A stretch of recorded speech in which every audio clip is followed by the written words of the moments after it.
History remembers a rainbow, but the earth remembers the screaming. We have sanitized the story of the Great Flood, turning an apocalyptic judgment into a nursery rhyme of wooden boats and pairs of giraffes. But the text of Genesis 6 tells a much darker tale.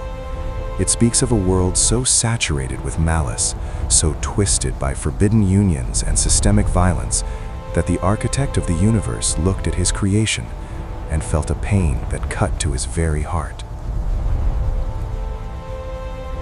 "I will wipe this race from the face of the earth," he said, for the Creator had become the destroyer. Imagine a world where every thought, every intent, and every breath of humanity was only evil continually. This was not a world of simple sins. This was a world of hamas, the ancient Hebrew word for cold-blooded, lawless violence, a world where the divine order had been shattered. Amidst this decaying civilization stood one man, Noah, a remnant of the old world. God did not tell Noah to build a ship.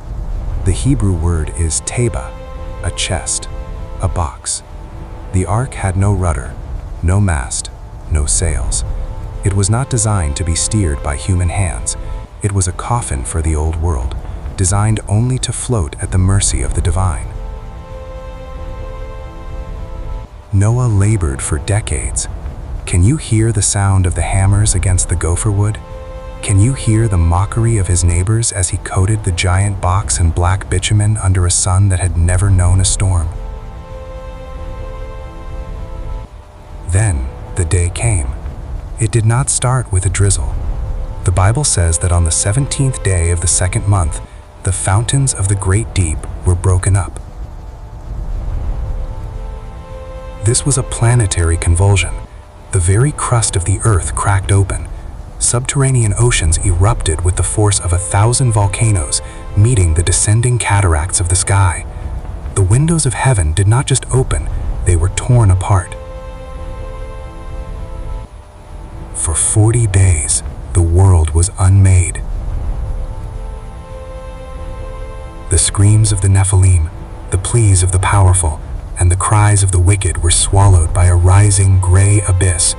The mountains, the very symbols of permanence, disappeared beneath the waves. There was no high ground. There was only the ark, tossing in a violent, shoreless sea.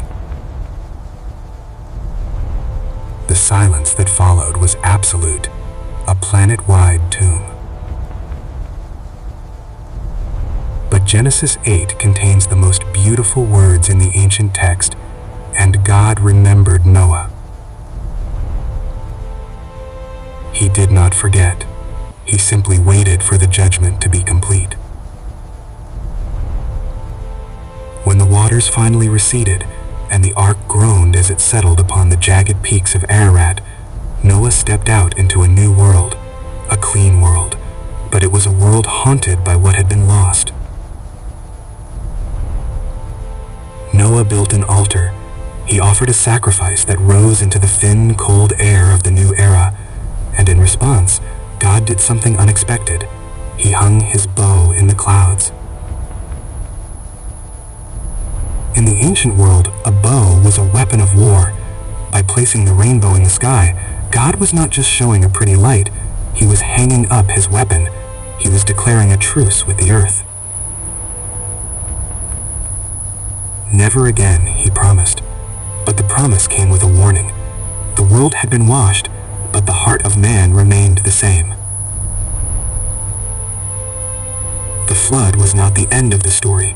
It was a reset. Centuries later, a teacher from Nazareth would stand before a crowd and whisper a chilling prophecy. As it was in the days of Noah, so it will be at the coming of the Son of Man. They were eating, they were drinking, they were marrying, they were indifferent, until the day the door was shut. The fountains of the deep are quiet for now, but history has a way of repeating itself. Are we living in the days of Noah? Are the thoughts of our hearts returning to that ancient darkness? If the rain started today, would you be inside the ark or standing in the mud, watching the door close? The rainbow still stands as a sign of the covenant, but every covenant has its end, and every storm eventually breaks.